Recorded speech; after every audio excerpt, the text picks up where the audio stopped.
Banyak orang yang menganggap bahwa mencium tangan, bahkan mencium kaki seseorang, terutama ulama, habaib atau orang tua, adalah perbuatan yang bisa mendatangkan keberkahan. Katanya dengan mencium tangan seorang kiai atau habib, maka kita akan menyerap keberkahan dari mereka. Tetapi benarkah anggapan ini ada dasarnya di dalam Islam? Apakah memang ada dalil bahwa cium tangan ataupun kaki seseorang bisa mendatangkan keberkahan? Bagi teman-teman sekalian yang penasaran dengan kelanjutan dari pembahasan video kali ini, maka tonton terus video ini hingga selesai agar kita menemukan fakta yang sebenarnya.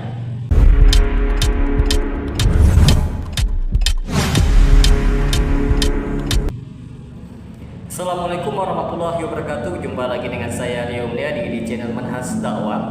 Pada episode kali ini kita akan membahas tentang benarkah mencium tangan dan kaki guru mendapatkan keberkahan.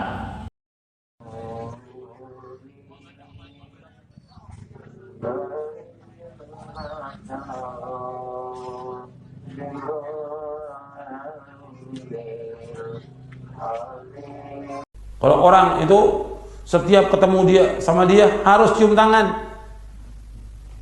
supaya dapat berkahnya, ini nggak boleh. Dan kadang-kadang dia nggak cukup sekali, cium tangan 2 kali. Dah, 2 kali cium tangannya supaya barokah, nggak boleh. Dan dia senang kalau ada orang cium tangan kepada dia, senang dikasih begini. Nggak boleh. Dalam Islam nggak boleh.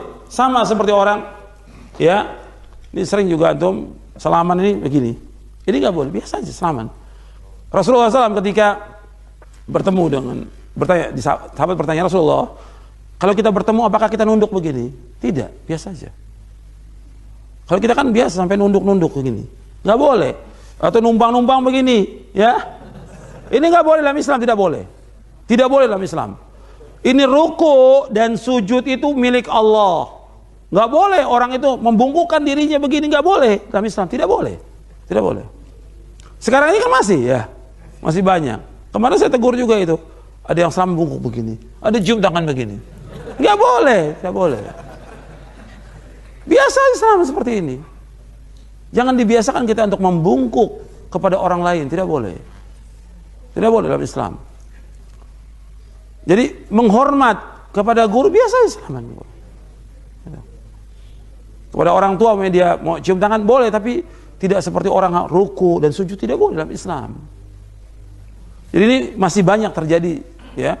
Apalagi kalau kita lagi ada duduk-duduk mau lewat, begini, ya, nggak boleh. Ini kebiasaan dari penjajah, dari musta'mirin. Penjajah itu kan seperti itu, penjajah.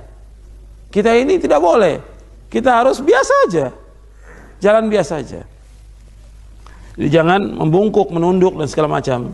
Menurut kebiasaan sepertinya bahwa itu adalah sopan, tapi pada hakikatnya tidak dalam Islam. Kita kembali kepada Islam. Dibenarkan atau tidak menurut syariat Islam? Karena orang yang paling mulia di muka bumi ini siapa? Saya tanya, antum jangan tidur. Orang yang paling mulia di muka bumi ini siapa? Rasulullah SAW. Ketika ada orang yang ruku dan sujud kepada Rasulullah, Rasulullah marah. Nggak dibiarkan Rasulullah, marah Rasulullah.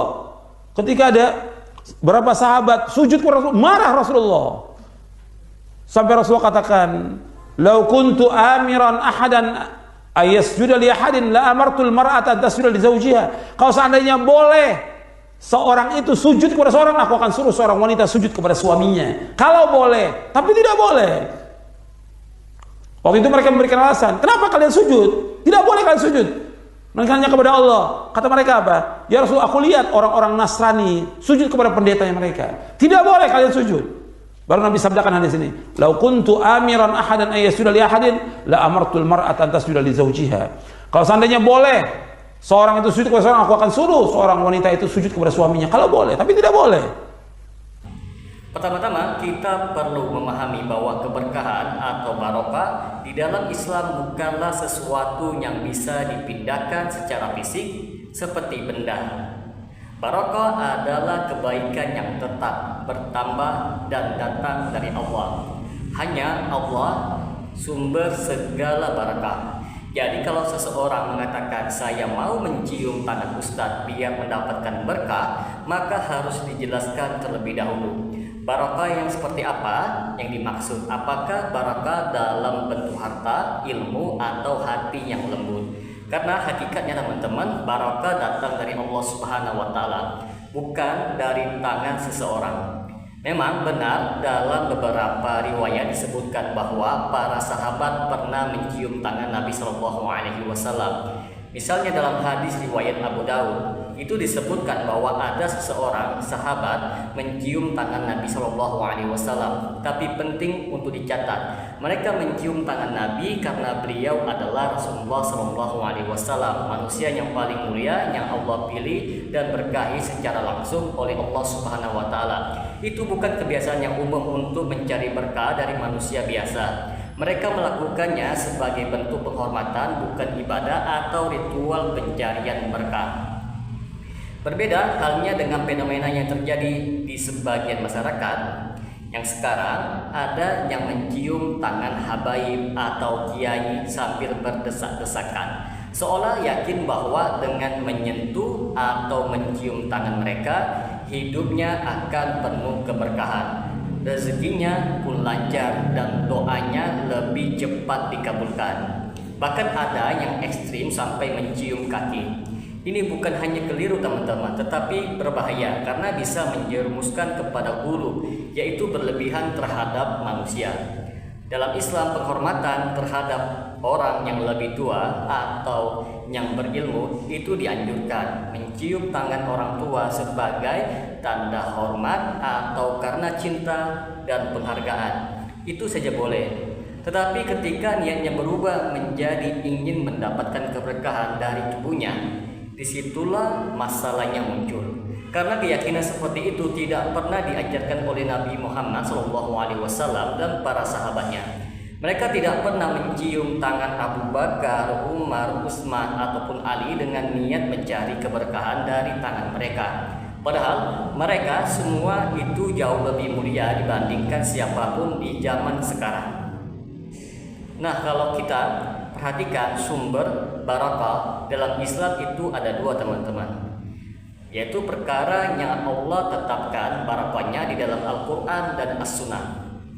Semisal Al-Quran adalah kitab yang penuh barakah. Tanah suci Makkah dan Madinah adalah tanah yang diberkahi. Waktu-waktu tertentu seperti bulan Ramadan dan malam Lailatul Qadar juga penuh keberkahan.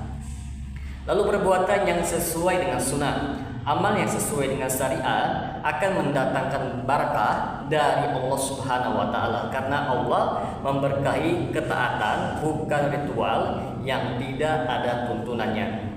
Jadi tidak ada dalam dalil yang sahih bahwa barakah itu bisa ditransfer melalui tangan ataupun tubuh seseorang selain Nabi Muhammad SAW. Bahkan para ulama besar seperti Imam An-Nawawi, Ibnu Hajar, dan lainnya menegaskan bahwa barakah bukan dari tubuh manusia tetapi dari ketaatan dan ilmu mereka. Maka kalau kita ingin mendapatkan berkah dari seseorang ulama, caranya bukan dengan mencium tangannya tetapi dengan mengikuti ilmunya dan meneladani amalnya. Itulah barakah yang hakiki. Perlu untuk diingat teman-teman, cium tangan bukanlah ibadah, tetapi adat kebiasaan. Maka kalau dilakukan sekedar sebagai bentuk penghormatan tanpa keyakinan barakah, hukumnya boleh. Tetapi jika disertai keyakinan bahwa tangan itu punya kekuatan spiritual atau bisa menyalurkan karomah, maka jatuh kepada perbuatan takhayul dan bid'ah. Bahkan kalau sampai ada unsur pengagungan yang berlebihan, bisa mendekati kepada kesyirikan yang kecil karena menjadikan manusia sebagai sumber keberkahan selain Allah Subhanahu wa Ta'ala. Coba kita bandingkan teman-teman dengan kehidupan para sahabat Nabi Shallallahu Alaihi Wasallam. Mereka mencintai Nabi Muhammad Shallallahu Alaihi Wasallam dengan sepenuh hati mereka, bahkan rela mati untuk beliau. Tetapi ketika Nabi Muhammad wafat, Mereka tidak pernah datang ke kubur Nabi untuk menyentuh ataupun mencium batu nisan beliau dengan keyakinan ingin mendapatkan keberkahan. Padahal kalau memang itu bisa membawa keberkahan teman-teman, tentu para sahabatlah yang paling pertama itu melakukannya. Karena mereka paham barakah datang dari Allah Subhanahu wa taala, bukan dari benda atau tubuh manusia. Begitu juga dalam kisah para tabi'in, tidak ada riwayat bahwa mereka mencium tangan atau kaki para sahabat dengan maksud mencari keberkahan. Mereka menghormati, iya, mereka mencintai, iya, tetapi mereka tidak mengkultuskan. Inilah adab yang benar di dalam menghormati orang yang berilmu, yaitu menghormatinya dengan cara yang diajarkan syariat, bukan dengan kebiasaan yang mendekati pemujaan. Selain itu teman-teman, mencium kaki seseorang bukanlah ajaran di dalam Islam. Dalam hadis-hadis yang sahih tidak ada satupun contoh sahabat mencium kaki Nabi SAW. Kalau cium tangan masih mungkin dalam konteks penghormatan, tetapi cium kaki adalah bentuk penghinaan terhadap diri sendiri dan pengagungan yang berlebihan terhadap orang lain. Nabi SAW datang untuk meninggikan derajat manusia, bukan untuk menjadikan sebagian manusia tunduk dan merendahkan diri mereka di hadapan yang lain seperti itu. Islam itu menuntun kita untuk tawadu kepada Allah Subhanahu wa taala, bukan kepada manusia. Menghormati guru dan ulama itu boleh saja teman-teman, tetapi jangan sampai penghormatan itu melampaui batas hingga menjadi keyakinan bahwa tubuh mereka membawa berkah. Kalau kita ingin keberkahan dari seorang ulama, pelajarilah ilmunya dengan dengarkan nasihatnya dan amalkan petunjuknya. Karena barokah itu ada pada ilmu yang diamalkan, bukan pada kulit dan tangan yang dicium. Jadi kesimpulannya di sini teman-teman, mencium tangan boleh asal niatnya hanya untuk menghormati dan bukan mencari barokah. Mencium kaki itu tidak disyariatkan, bahkan bisa termasuk perbuatan yang berlebihan dan tercela. Meyakini barokah berpindah lewat tangan ataupun tubuh manusia adalah keyakinan yang keliru dan tidak ada dalilnya. Kalau ingin benar-benar mendapat barakah, perbanyaklah taat kepada Allah Subhanahu wa taala, ikuti sunnah Nabi sallallahu alaihi wasallam dan jauhi bid'ah serta kesyirikan, karena hanya itulah jalan menuju keberkahan yang sejati. Semoga dengan sedikit penjelasan ini dapat memberikan manfaat bagi teman-teman sekalian, dan apabila channel ini dapat memberikan manfaat bagi teman-teman sekalian, silakan like, subscribe dan share. Semoga bermanfaat. Assalamualaikum warahmatullahi wabarakatuh.